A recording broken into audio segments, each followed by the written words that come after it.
پیدائش اس کا 40واں باب جو 23 آیات پر مشتمل ہے۔ ان باتوں کے بعد یوں ہوا کہ شاہ مصر کا ساقی اور نان پز اپنے خداوند شاہ مصر کے مجرم ہوئے، اور فرعون اپنے ان دونوں حاکموں سے، جن میں ایک ساقیوں اور دوسرا نان پزوں کا سردار تھا، ناراض ہو گیا، اور اس نے ان کو جلوداروں کے سردار کے گھر میں اسی جگہ جہاں یوسف حراست میں تھا قید خانے میں نظر بند کرا دیا۔ جلوداروں کے سردار نے ان کو یوسف کے حوالے کیا اور وہ ان کی خدمت کرنے لگا، اور وہ ایک مدت تک نظر بند رہے۔ اور شاہ مصر کے ساقی اور نان پز دونوں نے، جو قید خانہ میں نظر بند تھے، ایک ہی رات میں اپنے اپنے ہونہار کے مطابق ایک ایک خواب دیکھا۔ اور یوسف صبح کو ان کے پاس اندر گیا اور دیکھا کہ وہ اداس ہیں،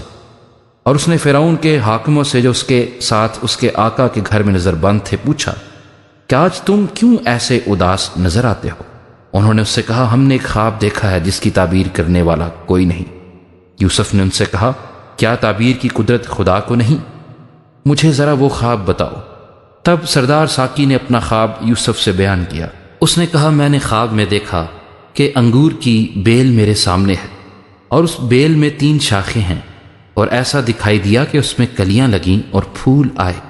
اور اس کے سب گچھوں میں پکے پکے انگور لگے، اور کرون کا پیالہ میرے ہاتھ میں ہے، اور میں نے انگوروں کو لے کر فرعون کے پیالے میں نچوڑا، اور وہ پیالہ میں نے فرعون کے ہاتھ میں دیا۔ یوسف نے اس سے کہا، اس کی تعبیر یہ ہے کہ وہ 3 شاخیں 3 دن ہیں، سو اب سے 3 دن کے اندر فرعون تجھے سرفراز فرمائے گا، اور تجھے پھر تیرے منصب پر بحال کر دے گا، اور پہلے کی طرح جب تو اس کا ساقی تھا، پیالہ فرعون کے ہاتھ میں دیا کرے گا۔ لیکن جب تو خوشحال ہو جائے تو مجھے یاد کرنا، اور ذرا مجھ سے مہربانی سے پیش آنا، اور فرعون سے میرا ذکر کرنا، اور مجھے اس گھر سے چھٹکارا دلوانا، کیونکہ عبرانیوں کے ملک سے مجھے چرا کر لے آئے ہیں، اور یہاں بھی میں نے ایسا کوئی کام نہیں کیا جس کے سبب سے قید خانے میں ڈالا جاؤں۔ جب سردار نان پز نے دیکھا کہ تعبیر اچھی نکلی تو یوسف سے کہا کہ میں نے بھی خواب میں دیکھا کہ میرے سر پر سفید روٹی کی 3 ٹوکریاں ہیں، اور اوپر کی ٹوکری میں ہر قسم کا پکا ہوا کھانا فرعون کے لیے ہے، اور پرندے میرے سر پر کی ٹوکری میں سے کھا رہے ہیں۔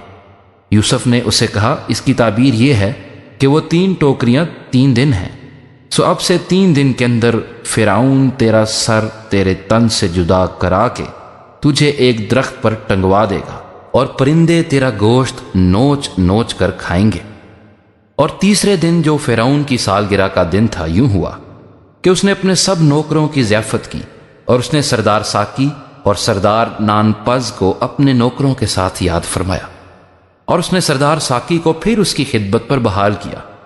اور وہ فرعون کے ہاتھ میں پیالہ دینے لگا۔ پر اس نے سردار نان پز کو پھانسی دلوائی، جیسا یوسف نے تعبیر کر کے ان کو بتایا تھا، لیکن سردار ساقی نے یوسف کو یاد نہ کیا بلکہ اسے بھول گیا۔